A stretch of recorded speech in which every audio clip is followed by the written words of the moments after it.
jenenge Trisno karo Arjuna. Terus Kak ya Permadi ya Arjuna. Permadi ya Arjuna nama lain. Nggih. Nah, terus. Ning wong tuane ndak setuju. Oh. Dijodhokne karo wong sugih sing duwe pangkat derajat pemimpin sing diarani Duryudana. Duryudana. Nggih tak tulis niki. Weh kok ya hafal cerita wae. Alah. Niki Duryudana niku ratu sing sugih duwe pangkat ning gone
Para kasucen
mangkono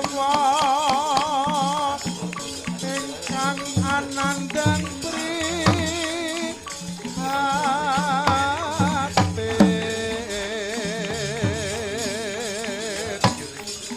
Ratu ing wirata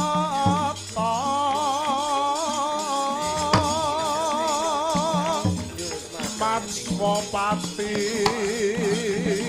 anandang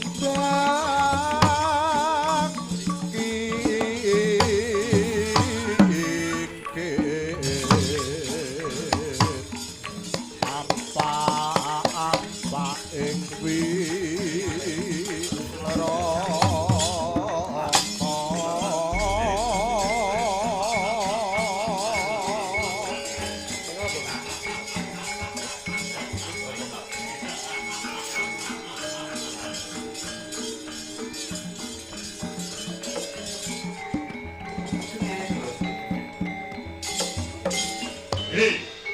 para warga gung ing negara Wirata.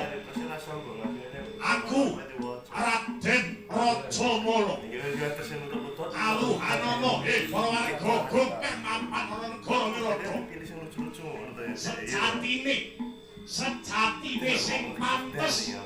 sing pantes lan mentes dadi ratu ana negara Wirata dudu ratu Gustimu Prabu Matswapati. Nanging Raden Kincaparupa lan Raden Rupa Kinca.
Iwang suksma mangadi linuwih payungana marang panjenengan ingsun sumrambahe marang para kawulaku kabeh ing negara Wirata. Mugi tansah kinemulan karaharjan keslametan donya prapteng delahan. Anakku bocah Sigit, anakku bocah Jentara, putraku Ngger Seta Buminjaya. Kawula nuwun wonten tinimbalan ingkang adhawuh Kanjeng Rama Dewa Jamiji ingkang putra kula pun Seta Buminjaya. Seta, tak kandhani ya Seta. Dadi pimpinan kaya bapakmu iki ora enteng kewajiban kang sarta pakaryane. Kudu bisa netepi tembung sabda Pandhita Raja Ratu, tegese sipating pimpinan utawa sipating Nalendra ora kena goroh pindha Wikresna ingkang tumetes ana dlancang seta, yekti datan kena den ilangi, yen kondo iya ya iya, yen kondo ora ya ora. Mula ing palungguhan iki bapakmu wis kadung ngucap saguh. Bapakmu Matswapati wis kadung ngucap saguh, tegese apa sing kaweca kudu bisa sembada Seta Buminjaya. Nun inggih ngestaken dawuh Kanjeng Rama Dewaji. Dina iki pamanmu ing kepatian ya kuwi Kinca Karupa lan Rupa Kinca bakal ngenekake tontonan kang donya urung tau ana, jagat durung nate mulat. Ya kuwi wujute adon-adon jago manungsa. Pamanmu Kincaka lan Rupa Kinca wis nyiyagakake sing dadi jagone, ya kuwi ora ana liya kejaba mung pamanmu si Rajamala. Dene babakan jago saka negara Wirata kene bakal tak pasrahke sak utuhe marang anakku kowe Seta Buminjaya. Piye Seta? Piye? Apa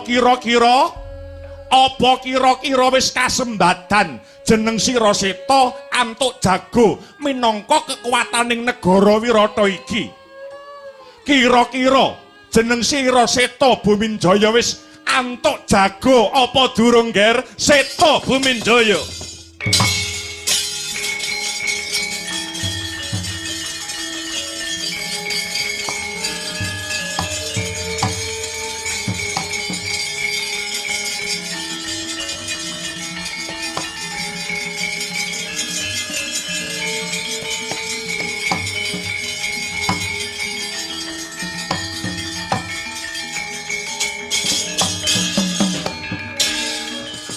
Kadiatur tur miturut anut sumarah mring Gusti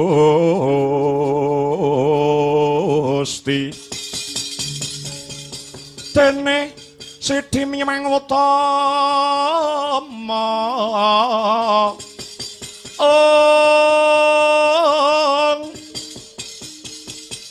panindak ing praja ngadil bejo dadi bandara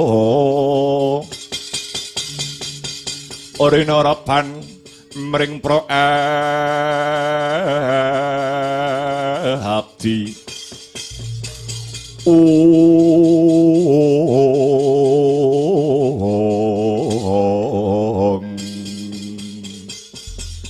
nuninggih Kanjeng Rama Dewaji Prabu Mangsah Pati. Babakan munika ingkang badhe kula andharaken dhateng paduka Kanjeng Rama Dewaji Prabu Matswapati.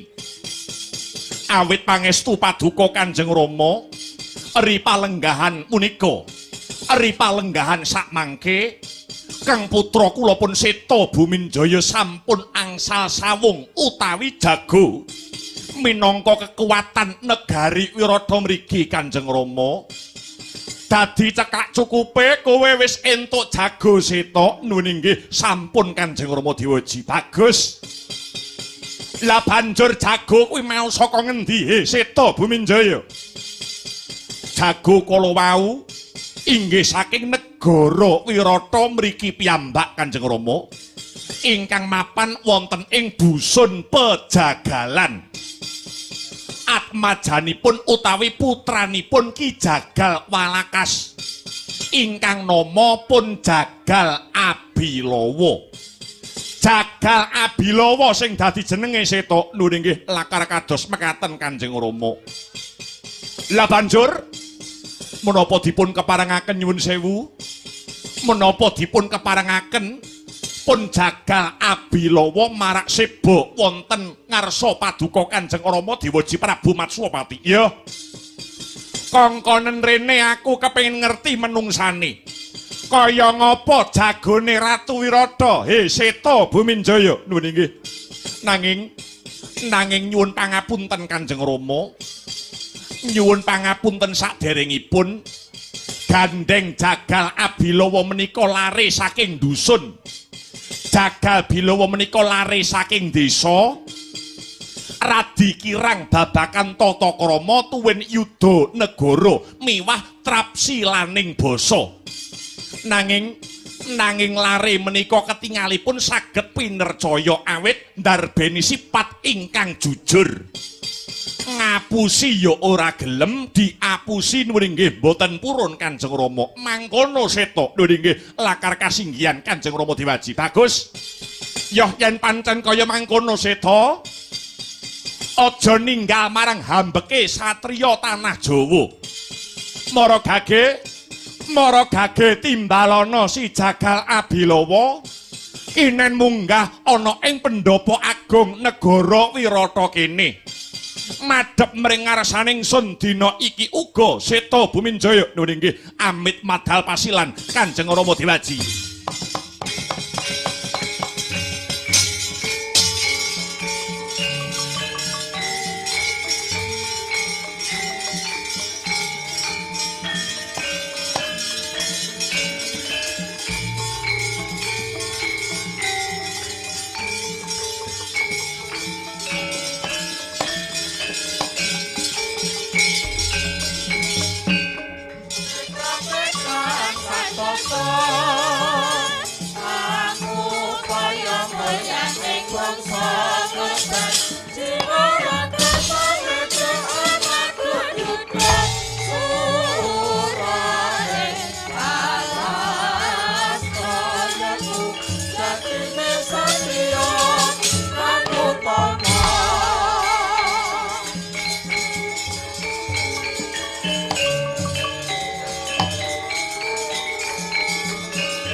Kaya ngapa jagone wong Wirata?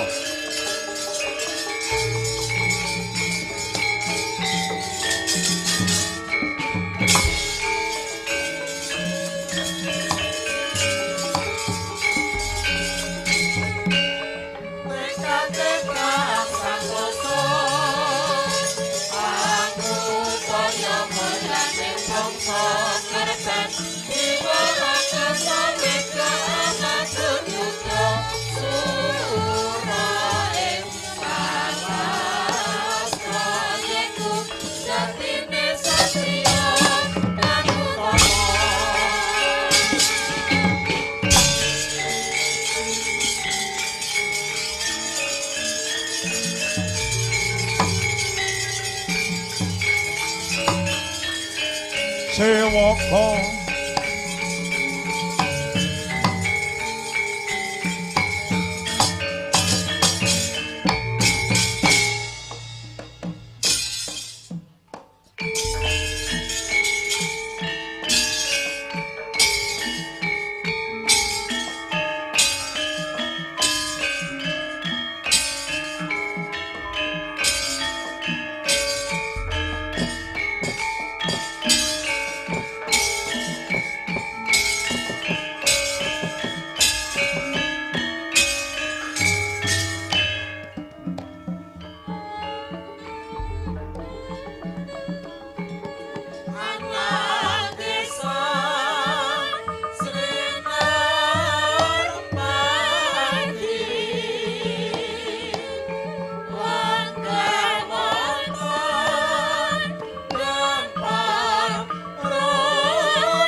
jilanganira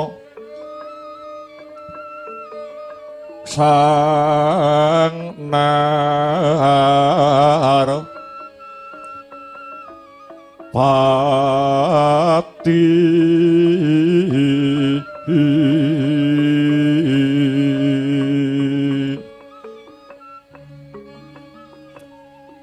lampah hira alon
kinarabak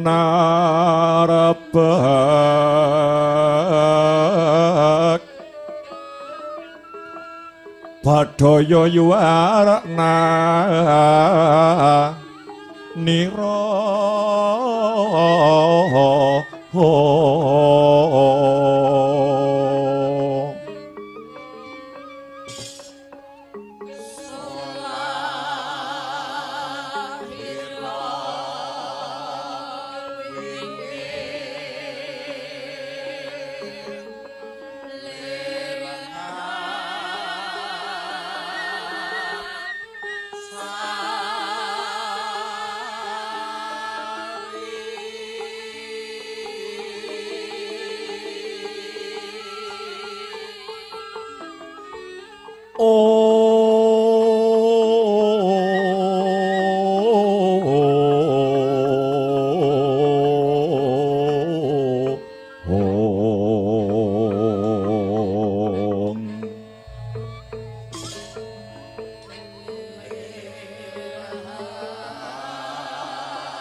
jagat Dewa Bathara ya jagat pangestungkara seta Buminjaya wonten dawuh tinimbalan Kanjeng Rama Dewaji apa iki sing ndok kandhakake seta sing jarimu bocah saka pejagalan sing bakale dadi jagone wong Wirata seta nun inggih lakar kados mekaten Kanjeng Rama Dewaji nun inggih punika dhateng ajeng paduka menika pawongan ingkang minangka dados calonipun jago tiyang-tiyang negari ing Wirata Kanjeng Rama walatublas nyawang wujute wae aku wis percaya yen bocah iki bakale bisa nandingi kridane jago saka kepatihan pamanmu si Raja Mala ketitik bocah iki dedeke gedhe dhuwur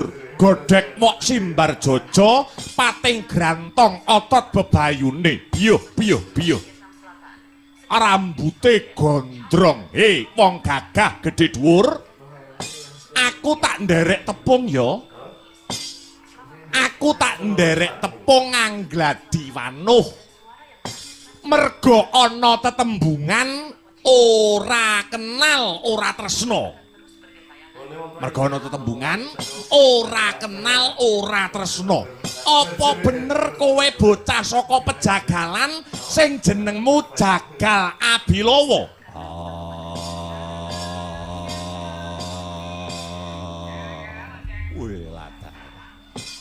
gereng wae donyane kaya arep lindu kowe takon karo aku ya jenengmu sapa bocah gagah pancen bener jenengku Jagal Abilawa ya pancen kaya mangkono bocah saka desa Pejagalan anake Ki Jagal Walakas welatala kok aku lagi ngerti iki yen jebule Prabu Matsumati duweni kawula sing gagahe kaya mangkene pancen bener aku wiwit biyen nganti tekan dina iki jarang metu saka omah jarang metu saka wewengkon utawa laladan desa Pejagalan lah terus gaweanmu apa Jagal Abilawa gaweanku ora ana liya kejaba mung bantu pakaryane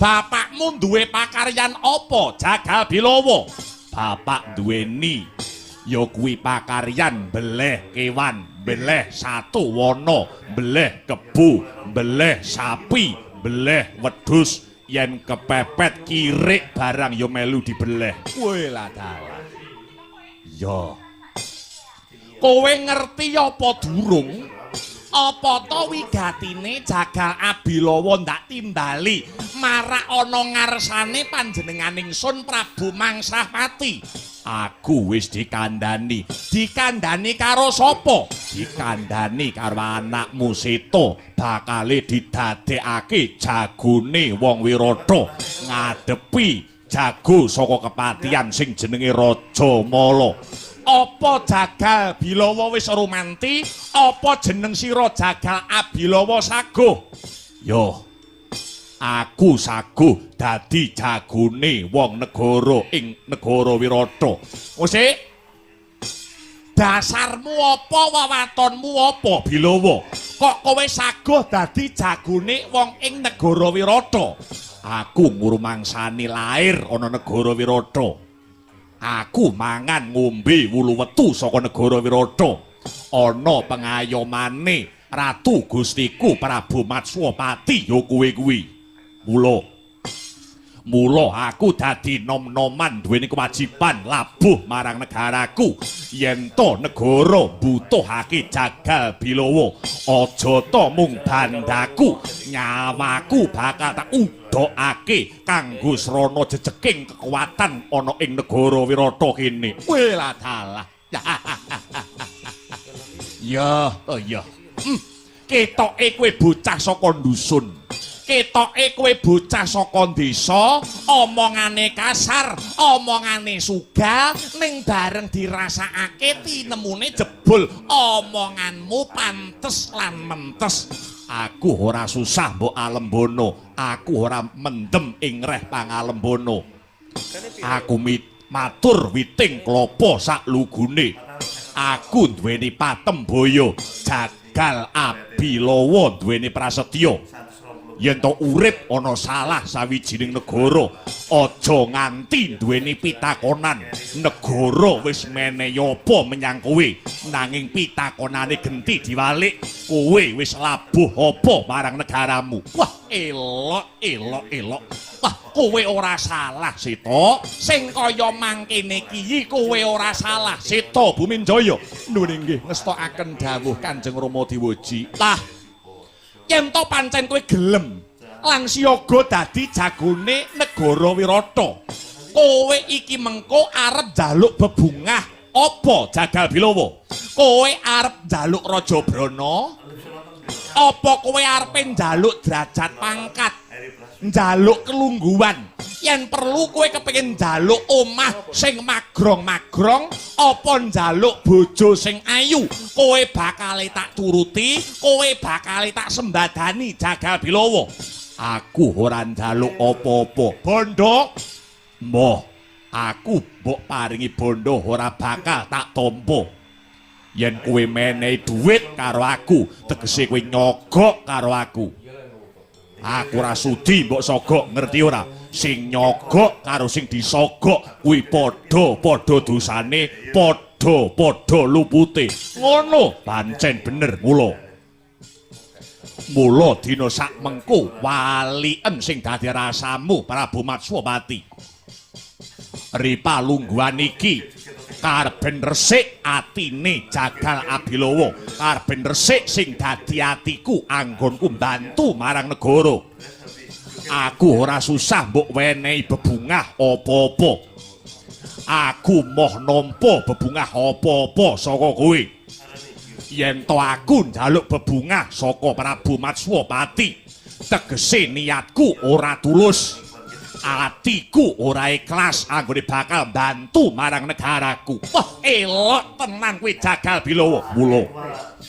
Mula aku duweni panemu Jagal Bilawa, duweni gagasan. Yen nganti ana pejabat sing korupsi, yen nganti ana pejabat wani mangan duwite negara, aku ora nyalahke sak wutuhe marang pejabate, nanging kawulane sejatine ya melu salah. Jalaran yen ora diwene dhuwit ora gelem nyoblos.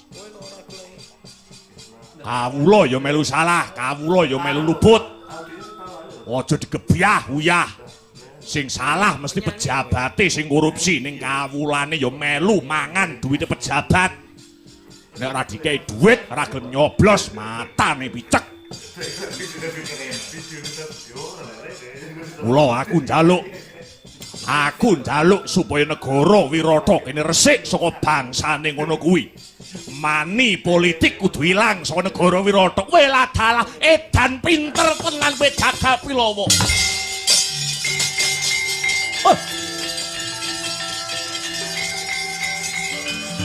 Elok.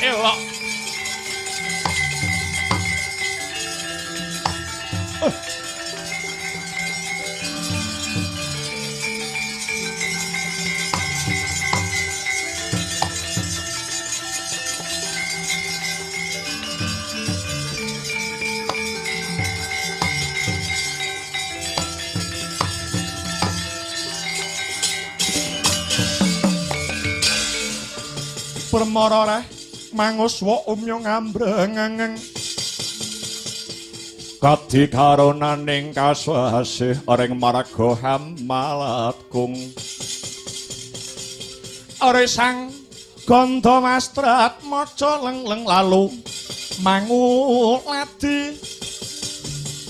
Saraya mangrangsang wayah surya mangrangsang wayah umyus hamara wayahanto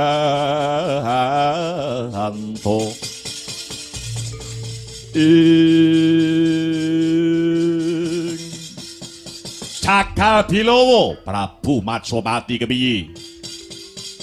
Upama bocah enom negara Wirata racake kaya kowe kabeh, kira-kira Wirata kene racake ora padha gegeran, ora ana sing padha padudon. Tak ambali meneh, tak baleni meneh. Ora susah kowe ngalem marang Jagal Abilawa. Jagal Bilawa ora mendem ing reh pangalembana. Ya, to ya. Wis dina iki Jagal Abilawa ketokno sing dadi dadamu. Ketokno sing dadi jiwa kasatriyanmu. Mara gage majuwa ana blabar kawat janget cinencang seta Buminjaya. Kula wonten dawuh tinimbalan Kanjeng Rama Dewaji, iringen bocah iki iringen bocah saka desa Pejagalan iki. Kowe kang minangka dadi botoe Jagal Abilawa nok non dateng sendika mangestokaken dawuh Kanjeng Rama Dewaji dandanya sekar keadung.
Gantya ingkang winuwus ingkang mapan ana ing kepatihan.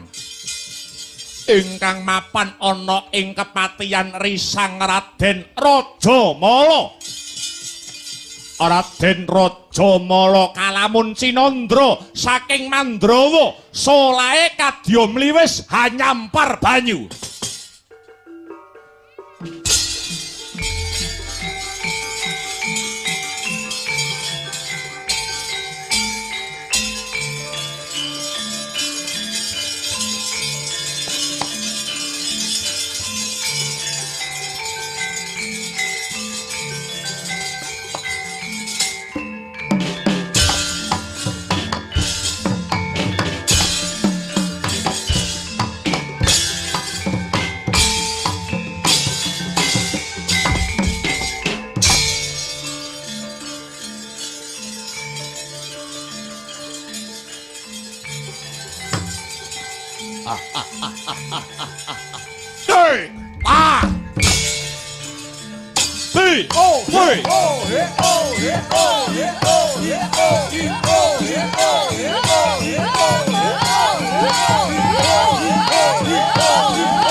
Rumah Wahyud Raja Mala Pura Rupa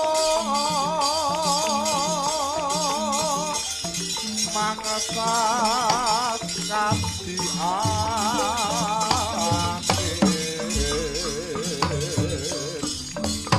Pangsa Malka Prapa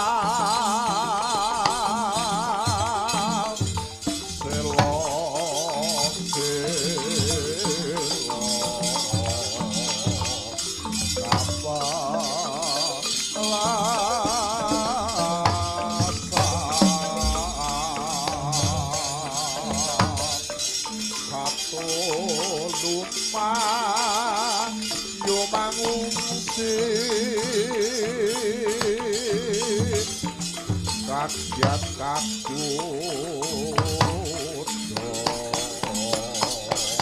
Sak Joko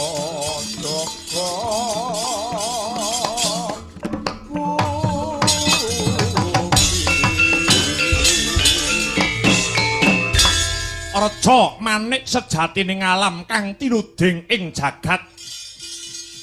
Hei adhiku Yayi, adhiku sing banget ndak tresnani Yayi Rajamala. Wit lah dalah. Ya. Ana dawuhmu apa, Kakang? Kakang Kincaka Rupa amiji adimu lanang aku Rajamala. Yayi Rajamala, piye? Dina sak mengko kowe sing tak deng-deng kaya kendang paribasane. Aku ora marem. Raden Kincaka Rupa ora marem, ora lega rasane ati yen mung dadi patih ana ing negara Wirata. Raden Kincaka Rupa kudu dadi wong nomer 1 sak negara Wirata, tegese Kincaka Rupa kudu dadi ratu mapan ana ing praja negara Wirata. Mbuh piye caraku? Mbuh piye reka dayaku? Anggonku bakal nglengserake kawibawane Kakang Prabu Matsuwapati. Kang sak mengko dadi ratu ana ing negara Wirata. Ya, Kakang Kincaka Rupa ngestokake dawuh. Tontonan adon-adon jago manungsa iki janjane mung kanggo srana ngrebut miturut kawibawane Kakang Prabu Matswapati. Kowe kudu menang Rajamala, kowe kudu unggul. Aja kuwatir rasamu Kakang. Nadyanto aku iki menungso lumrah, nanging Rajamala kena ing lara tan kena ing pati. Karepmu piye Rajamala? Sak mangsa aku iki mengko mati ana ing blabar kawat janget sinencang. Aku cemplungno mapan ana ing sendang penguripan ya mapan ana ing sendang watari. Aku bakale urip maneh. Nadyanto matiku sedina ping 17 paribasane. Nanging yen to ragane Rajamala kok cemplungke ana sendang penguripan, sendang watari, aku bakale urip, bakal tuwuh maneh apa sing dadi kasekdenku Kakang Kincakarupa. Ya bakal tak estoke apa sing dadi kandhamu. Kowe kudu menang. Kowe kudu menang Rajamala. Ya. Kareben Kincaka Raden Kincakarupa dadi ratu mapan ana ing negara Wirata. Mengko yen aku wis kelakon dadi ratu mapan ana negara Wirata, Yayi Rupa Kinca kang sarta kowe, Yayi Rajamala bakal tak angkat sing dadi derajatmu mapan ana ing negara Wirata. Lho niki ngestaken dawuh Kakang. Ya, ngestokake dawuh Kakang. Dititeni sapa? Wong-wong sapa menungso sing luwih condong kelawan Matswapati tinimbang condong kelawan si Kincakarupa. Mengko Kincakarupa yen wis dadi ratu aku bakale gawe pernatan. Aku bakale gawe aturan sing bakale nguntungke aku Rupa Kinca Rajamala kang sarta kanca rawangku kabeh. Mangkono Kakang. Yo.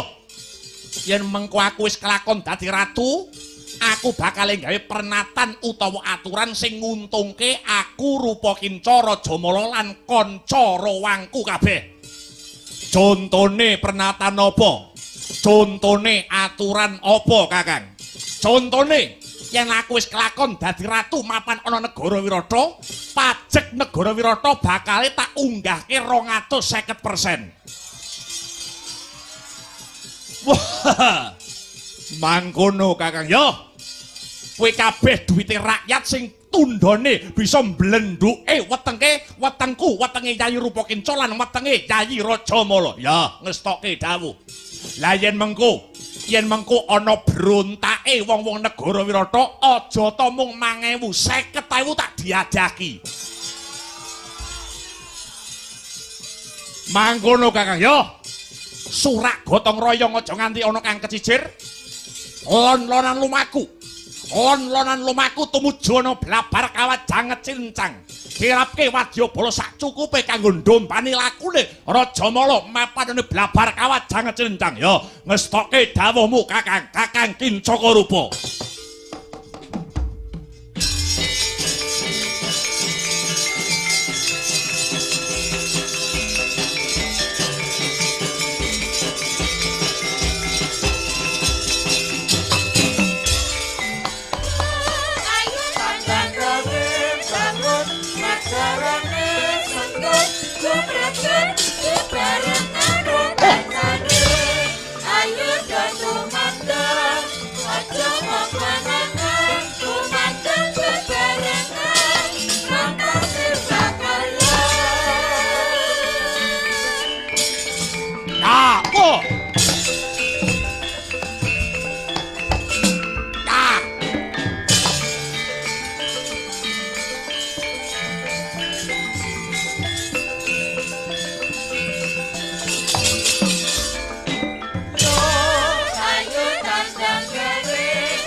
呀！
哦啊哦！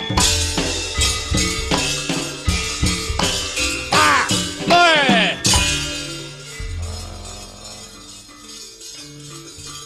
啊啊！对！对！哎！哦啊哎啊哎！Awas hei. Ah hei. Hei. Oh ah hei. Hei oh ah hei. Awas hei. Ayah. Hei hei ah. Hei. Hei. Hei oh ah. Hei oh ah hei. Hei oh ah hei ah hei.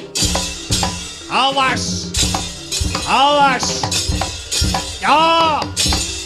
Hey, ah, hey, hey, hey, hey, ah, hey, hey, hey, hey, hey, ah, ah, hey, ah, ah, ah, ah,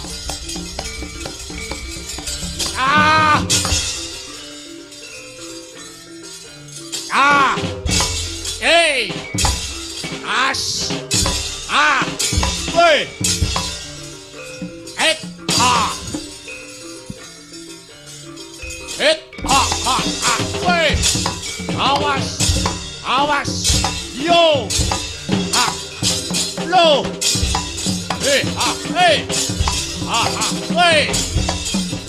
Ha hey. Ha. Hey. Ha. Ah ah. Et.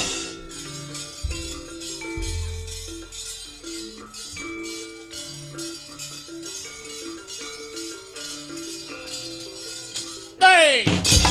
Hey! Hey!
Rajamala rene Rajamala